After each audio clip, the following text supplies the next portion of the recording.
Hello students, welcome back. आपको याद होगा लास्ट वीडियो में हमने रिवीजन स्टार्ट किया था। हमने रिवीजन में 3 टॉपिक्स कवर किए थे। The first one is circular flow of income, that is 2 sector model flow of income. Second one is the difference between stock and flow, बड़े छोटा सा वीडियो थी, उसमें आपने देखा होगा। And third one is conversion, changing gross into net and net into gross, domestic into national, national into domestic, and MP to FC and FC to MP। मैंने आपको बताया था उसमें सबसे इंपॉर्टेंट जो है चेंजिंग या कन्वर्टिंग डोमेस्टिक टू नेशनल या नेशनल टू डोमेस्टिक है। उसके ऊपर मैं आपको अलग वीडियो बनाऊंगा, या हम उसको एक और टॉपिक का नाम दे सकते हैं, the difference between domestic income and national income. Domestic income and national income, आपने मेरी जो मैंने बहुत टाइम पहले वीडियो निकाली थी, आपने देखा होगा। मैंने यहाँ पे मैप बना के आपको बताया था, इंडिया का मैप, इंडिया के डोमेस्टिक टेरिटरी बना के आपको समझाया था the basic difference between domestic income and national income. आज मैं आपको क्विक रिव्यू उसका रिवीजन करवाता हूँ। जो बच्चों ने वो वीडियो नहीं देखी थी, वो ये वाली वीडियो देखिए, वो वाली वीडियो जरूर देखिएगा, आपको कंसेप्ट बहुत अच्छे तरीके से क्लियर होंगे। और जल्दी से रिव्यू करते हैं। आइए स्टार्ट करते हैं। What is basically domestic income? Domestic income को हम किस नाम से जानते हैं? डोमेस्टिक इनकम को हम जानते हैं NDPFC के नाम से, that is net domestic product at factor cost के नाम से। और नेशनल इनकम को हम किस नाम से जानते हैं? नेशनल इनकम को हम जानते हैं NNPFC के नाम से, means net national product at factor cost. Now you can easily see the difference between both of these. The difference is basically, यहाँ पे डोमेस्टिक है और यहाँ पे नेशनल है, यहाँ पे डोमेस्टिक है और यहाँ पे नेशनल है, इसीलिए इसको यहाँ पे इसको हम बोलते हैं डोमेस्टिक इनकम और इसको बोलते हैं हम नेशनल इनकम। तो आज हम पढ़ते हैं कि डोमेस्टिक इनकम और नेशनल इनकम में डिफरेंस क्या होता है। जब उसको कन्वर्ट करते हैं तो इसको हम कैसे कन्वर्ट करते हैं, देखिए हम कन्वर्जन से स्टार्ट करेंगे। कन्वर्जन में हमें डिफरेंस भी पता लग जाएगा बेसिकली होता क्या है। सबसे पहले आपको बताता हूँ कि basically what is domestic income. आपने जैसे मेरी डेफिनेशन भी पढ़ी होगी लास्ट वीडियो में, लास्ट में जब मैंने इसकी वीडियो बनाई थी, कि what is basically domestic income. जितनी भी इनकम जनरेट हो रही है, the sum total of all the income generated with in the domestic territory of a country. आपको डोमेस्टिक इनकम समझते समय, याद करते समय, या उसका कंसेप्ट क्लियर करते समय आपके दिमाग में, आपके जहन में क्या होना चाहिए? हमारे इंडिया की डोमेस्टिक टेरिटरी, हमारे इंडिया का मैप होना चाहिए। आप ध्यान रखिए, हमारे इंडिया के डोमेस्टिक टेरिटरी ऊपर से स्टार्ट, नॉर्थ से स्टार्ट होती है, east, west and then south. तो आप डोमेस्टिक टेरिटरी ध्यान रखिए। डोमेस्टिक टेरिटरी के अंदर कोई भी इनकम जनरेट हो रही है, कोई भी इनकम जनरेट हो रही है मींस लीगल इनकम, किसी के भी द्वारा इनकम जनरेट हो रही है, और चाहे वो इंडियन हो या ना हो, ये बात गौर करिएगा, चाहे वो इंडियन हो या ना हो, वो डोमेस्टिक इनकम होती है। Means the sum total of all the income generated with in the domestic territory of a country with in the domestic period of 1 year, that is financial year के अंदर, एक साल के अंदर, क्योंकि हम डोमेस्टिक इनकम और नेशनल इनकम एक साल के अंदर ही उसको मेजर करते हैं। तो डोमेस्टिक टेरिटरी के अंदर मैं यहाँ पे कोशिश करूंगा, यहाँ पे मैं मैप भी लगा दूं, बस आपको ध्यान रखने के लिए। वैसे आप जहन में अपने मैप रखिएगा कि हमारे डोमेस्टिक टेरिटरी के अंदर जितनी भी इनकम जनरेट हो रही है, अब आप लगा लीजिए, जैसी बॉर्डर से जरा सा बाहर इनकम जनरेट हो रही है, तो जिसके बॉर्डर में इनकम जनरेट हो रही है वो उसकी डोमेस्टिक इनकम है। अगर हमारे बॉर्डर के अंदर इनकम जनरेट हो रही है तो वो इंडिया की डोमेस्टिक इनकम है। तो what is basically NDPFC? It is the sum total of all the income generated within the domestic territory of a country within the period of 1 year, financial year. This is domestic income.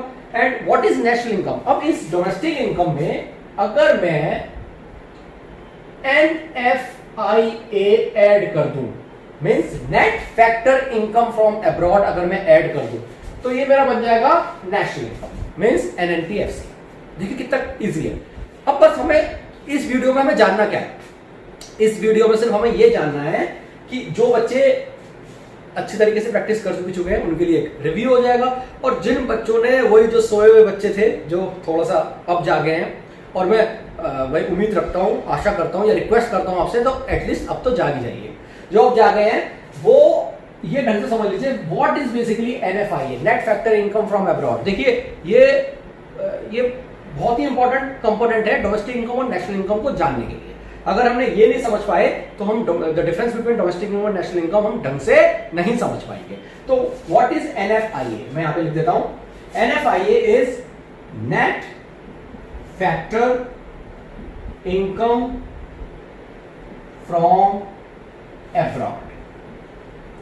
Net factor income from abroad जो कैसे निकाली जाती है, जो निकाली जाती है, it is the difference between factor income received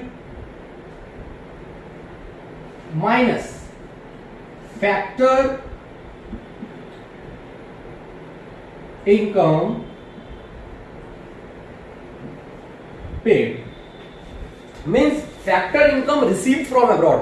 देखिए आप समझिए पहले, डोमेस्टिक इनकम तो आपको समझ में आ गया होगा कि क्या है, जितनी भी इनकम जनरेट हो रही है within the domestic territory of a country, चाहे वो हमारे द्वारा कमाई जाती हो या कोई पाकिस्तानी हो, कोई रशियन हो, कोई अमेरिकन हो, कोई जर्मन हो, किसी के भी द्वारा, तो दैट इज डोमेस्टिक इनकम। वो डोमेस्टिक इनकम तो है। अब जो डोमेस्टिक इनकम में से सबसे पहले हम वो इनकम ऐड करेंगे, ये बेसिकली नेशनल इनकम होती क्या है समझ लीजिए, हमारे भारतवासियों द्वारा जो हमारे जितने भी रेसिडेंट हैं उनके द्वारा कमाई गई income with in the country and outside the country, means in the rest of the world, वो होती है बेसिकली नेशनल इनकम।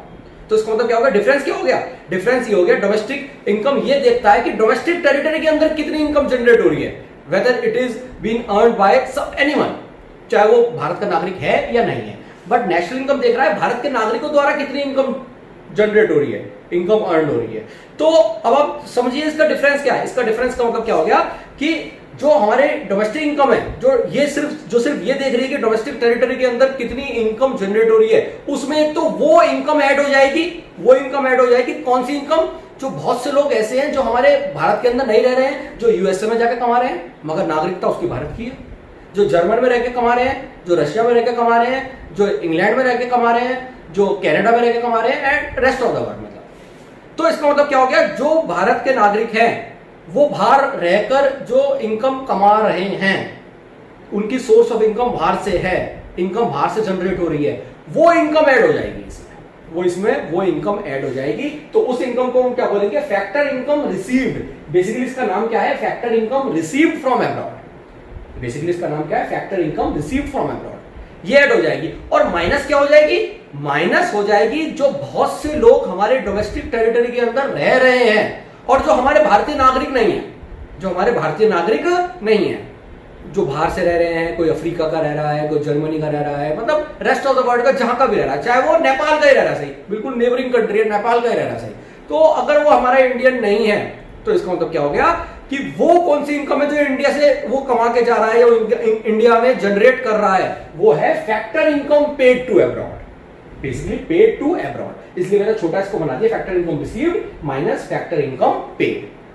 आपको आई होप समझ में आ गया होगा कि जितनी भी हमारी डोमेस्टिक टेरिटरी है, सबसे पहले हमने डोमेस्टिक इनकम निकाली, उसमें से वो इनकम ऐड कर दी जो नक्शे के अंदर ऐसे लोग, भारतीय लोग जो हमें दिखाई नहीं दे रहे हैं क्योंकि वो डोमेस्टिक टेरिटरी में इस समय है ही नहीं, वो बाहर जाके कहीं पैसा कमा रहे हैं, तो वो इनकम ऐड कर दी जाएगी, फैक्टर इनकम रिसीव माइनस वो इनकम पेड कर दी जाएगी जो हमने डोमेस्टिक इनकम में ऐड कर दी है और जो किसके द्वारा कमाई गई है, वो भारतीय नहीं है, वो किसी रेस्ट ऑफ द वर्ल्ड का नागरिक है, उसके द्वारा कमाई गई है और वो अपने देश में पैसा लेके जा रहा है, तो वो इनकम माइनस कर देंगे। तो जो हमारे नागरिकों द्वारा कमाई गई है रेस्ट ऑफ द वर्ल्ड में, that is factor income received, और जो बाहर के द्वारा कमाई गई है हमारे with in the domestic territory, जो डोमेस्टिक इनकम में ऐड हो चुकी है, this is factor income paid. देखिए कितना सिंपल है। And difference between factor income received and factor income paid is what we can say net factor income from abroad. It can be positive as well as negative. ये positive भी होती है, negative भी होती है। जिन बच्चों ने न्यूमेरिकल दबा के कर रहे हैं, जो बच्चे स्टार्टिंग से कर रहे हैं, वो तो ये बात जानते हैं कि NFIA पॉजिटिव भी हो सकता है और नेगेटिव भी हो सकता है। जब ये value factor income received from abroad ज्यादा है factor income paid to abroad से, तो इट विल बी पॉजिटिव, और अगर ये कम है, रिसीव्ड कम है, पेड ज्यादा है, तो ये नेगेटिव होगी। तो सिंपल सी बात है। तो ये तो हो गया हमारा नोइंग व्हाट इज NFIA। अब नेट इसमें डोमेस्टिक इनकम में NFIA हम ऐड कर देंगे, चाहे वो प्लस में हो या माइनस में हो। माइनस में हो तो माइनस हो जाएगी, प्लस में होगी तो प्लस हो जाएगी। तो हमारा क्या बन जाएगा, नेशनल इनकम। देखिए आई होप ये क्विक रिव्यू वाले वीडियो में भी आपने अगर ढंग से इस वीडियो को देख रहे होगे अभी स्टार्टिंग से, तो आपको समझ में आ गया होगा basically what is the difference between domestic income and national income. अब मैं आपको एक जैसे बहुत से क्वेश्चंस आते हैं कि एग्जाम्स में क्वेश्चन आते हैं, आपको पॉइंट दे दिए जाएंगे कि will it be included in the estimation of domestic income और नॉट, या will it be included in the estimation of national income and not, give reasons. आपको ये बताना है कि ये होगा या नहीं होगा, ये ऐड होगा या नहीं होगा। वो तो हम तुक्का भी लगा सकते हैं, बट गिविंग रीजंस वो तुक्का नहीं लगा सकते। और वो 1.5 मार्क्स से 2 मार्क्स के बीच में आता है। अगर 3 पॉइंट आते हैं तो 2 into 3 6 मार्क्स का आता है। Means each statement carries 2 marks या 1.5 मार्क्स। अगर 1.5 मार्क्स का आता है, 1.5 मार्क्स का आएगा तो 4 पॉइंट आएंगे। वैसे ज्यादातर 2 मार्क्स का ही वो आता है। तो जैसे फॉर एग्जाम्पल मैं आपको एक पॉइंट बताता हूं। मैं अभी यहाँ पे कुछ पॉइंट, यहाँ पे 3-4 पॉइंट लिखूंगा, उसको हम डिस्कस करते हैं। आइए इसको रब कर लेते हैं। आई होप आपको इसको हम रब नहीं करते हैं, हम ये 3-4 पॉइंट यहाँ पे डिस्कस करते हैं, फिर हम जानेंगे it will be domestic income और it will be national income. Now these are the 4 points. हम डिस्कस करते हैं कि थोड़ा इन पॉइंट्स को जानने के बाद हमें पता लगेगा कि basically what is domestic income and what is national income. इनमें से कौन सा पॉइंट डोमेस्टिक इनकम है तो क्यों है, और इनमें से कौन सा पॉइंट नेशनल इनकम है और वो है तो क्यों।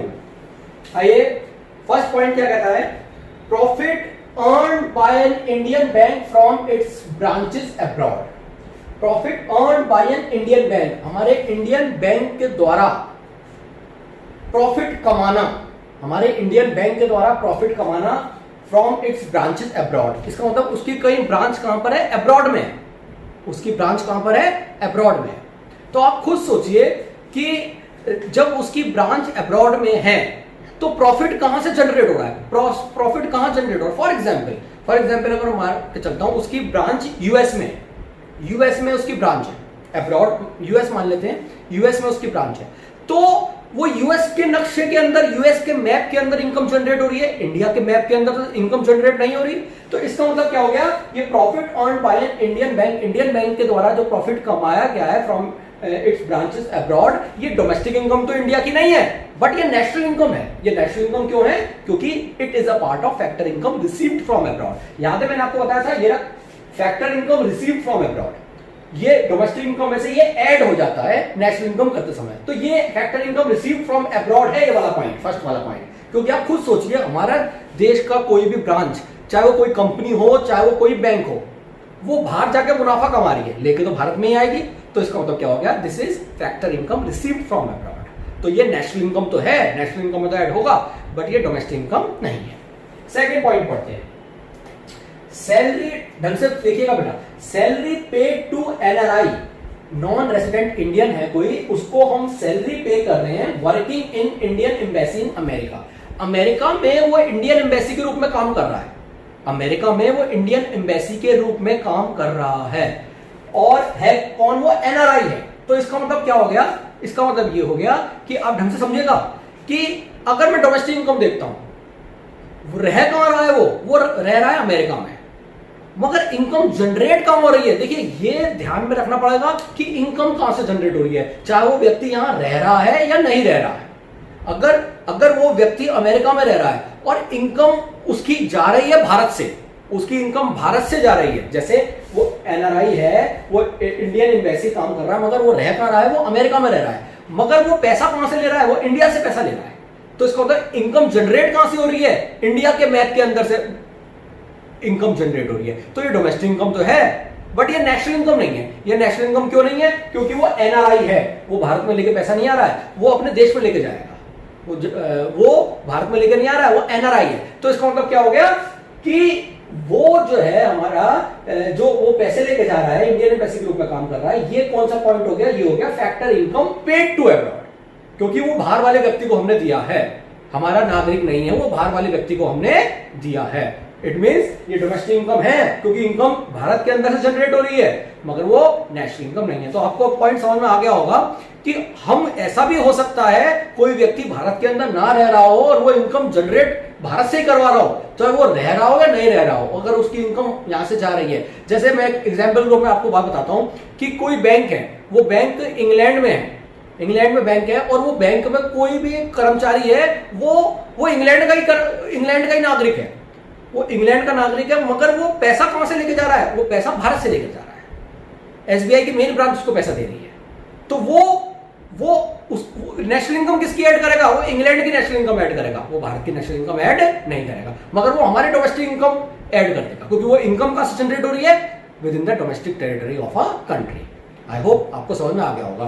थर्ड पॉइंट पढ़ते हैं, profit earned by branch of SBI in England. बिल्कुल फर्स्ट वाला पॉइंट जैसा ही है कि एसबीआई की कोई ब्रांच है, वो प्रॉफिट अर्न कर रही है, कमा रही है, कहां पर? इंग्लैंड में कमा रही है। तो वो जब वो इंग्लैंड में कमा रही है पैसा, तो ये क्या हो गया? It is a part of factor income received from abroad, कि बाहर जाके पैसा कमा रही है और लेके कहां आएगी? वो लेके इंडिया में ही आएगी। मगर अब मैं आपसे पूछूं, क्या ये डोमेस्टिक इनकम है? आप खुद सोचिए, वो इंग्लैंड में पैसा कमा रही है, तो पैसा इनकम जनरेट कहां हो रहा है? पैसा जनरेट हो रहा है इंग्लैंड के मैप के अंदर से, इंग्लैंड की डोमेस्टिक टेरिटरी के अंदर से। तो it is a domestic income of England, not India. India की डोमेस्टिक इनकम वो नहीं है, बट इंडिया की वो नेशनल इनकम है, because it is a part of factor income received from abroad. आप ये ध्यान में रखिएगा, या तो आपको नेशनल इनकम पूछा जाएगा या आपको डोमेस्टिक इनकम पूछा जाएगा। मैं आपको यहां दोनों बता रहा हूं कि अगर डोमेस्टिक इनकम पूछा जाएगा तो क्या लिखेंगे आप, और नेशनल इनकम पूछा जाएगा तो क्या लिखेंगे आप। बस अगर डोमेस्टिक इनकम और नेशनल इनकम में डिफरेंस आता तो बेसिकली हमें क्या देखना है कि whether it is a factor income received from abroad और it is a factor income paid to abroad. अगर ये रिसीव्ड फ्रॉम अब्रॉड है तो ये क्या है? ये हमारी नेशनल इनकम है, और ये पेड टू अब्रॉड है तो इसका मतलब वो नेशनल इनकम नहीं। Last point is profit earned by branch of foreign bank in India. अब ये उल्टा है, कोई फॉरेन बैंक है, वो इंडिया में आके पैसा कमा रहा है। देखिए मान के चलिए फॉर एग्जांपल इंग्लैंड का ही कोई बैंक है, वो इंडिया में आके पैसा कमा रहा है। अब देखिए फिर से पढ़ते हैं, profit earned by branch of foreign bank in India. कोई फॉरेन बैंक है, उसकी ब्रांच इंडिया में आके पैसा कमा रही है, तो इनकम कहां से जनरेट करके जा रहा है? वो इनकम जनरेट कर रहा है within the domestic territory of India, of a country. तो it is a part of domestic income. ये सर्टेनली ये डोमेस्टिक इनकम है, चाहे कोई भी कमा रहा है, किसी भी कंपनी से। यहां तो बैंक है, अगर कोई कंपनी भी होती है, बाहर की कंपनी होती है। अब आप खुद सोचिए कितनी बाहर की कंपनियां हैं, कितनी सैकड़ों बाहर की कंपनियां हैं जो पैसा यहां से कमाकर अपने देश में लेके जा रहे हैं, अपने देश में लेकर जा रहे हैं। तो जब वो अपने देश में लेके जा रहे हैं, जैसे इंग्लैंड है, इंग्लैंड ने उसकी कोई बैंक है, वो यहां से पैसा कमाकर लेके कहां जाएगा? यहाँ के गरीबों को तो बांटेगा नहीं, वो अपने देश ही लेके जाएगा। तो नेशनल इनकम किसकी बढ़ेगी? नेशनल इनकम बढ़ेगी इंग्लैंड की। बट ये क्या है? ये डोमेस्टिक इनकम है, ये डोमेस्टिक इनकम है। तो डोमेस्टिक इनकम हमारे काम नहीं आती है, ये हमारे हाथ नहीं आती। कहते हैं ना, हाथ तो आया पर मुंह ना लगा। तो बहुत सी डोमेस्टिक इनकम ऐसी होती है जो हाथ तो आती है पर मुंह नहीं लगती, क्योंकि वो मुंह किसके लगेगी? वो फॉरेनर के मुंह लगेगी, अगर फॉरेन कंपनी की ब्रांच यहां से कमा के जा रही है। इसलिए कहते हैं जो अभी योजना निकली है आत्मनिर्भर वाली, कि हम अगर कोई प्रोडक्ट खरीद रहे हैं तो कोशिश करिए, अगर देखिए बहुत ज्यादा जरूरी नहीं है तो कोशिश करिए कहां की चीजें खरीदें?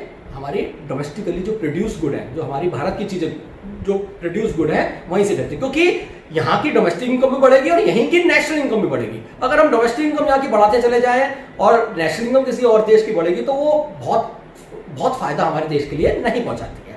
तो वो जो बात का विषय है, तो क्या हो गया? Profit earned by branch of foreign bank in India क्या हो गया? It is a part of domestic income of India, but it is not part of national income. National income का पार्ट क्यों नहीं है? क्योंकि वो लेकर कहां चला जाएगा? वो profit earned by branch of foreign bank in India, वो कहां चला जाएगा? वो फॉरेन में चला जाएगा। वो जहां का भी होगा, इंग्लैंड का जैसे मैंने माना था, वो इंग्लैंड में चला जाएगा। तो ये क्या हो गया? ये हो गया factor income paid to abroad. National income कहां की बढ़ेगी? इंग्लैंड की बढ़ेगी, इंडिया की नहीं बढ़ेगी। तो अब आपके बात सामने आ गया, इन ऐसे पॉइंट आएंगे। अगर डोमेस्टिक इनकम आती है तो हम रीजन आसानी से लिख सकते हैं, नेशनल इनकम आती है तो रीजन हम आसानी से लिख सकते हैं। आई होप ये छोटी सी वीडियो जो है आपको डोमेस्टिक इनकम और नेशनल इनकम के बारे में काफी हद तक जानकारी देने में हेल्प करेगी। आज के लिए इतना ही, बस अब रिवीजन वाला टाइम है। अब बिल्कुल चिपके रहिएगा वीडियो से और नेक्स्ट वीडियो का वेट कीजिएगा जब मैं रिवीजन के लिए आपको करूंगा, और बहुत से क्वेश्चन आपको एज अ होमवर्क भी दूंगा। कोई डाउट होती है तो कमेंट बॉक्स में लिखना बिल्कुल भी मत भूलिएगा। आज के लिए इतना ही है, थैंक यू।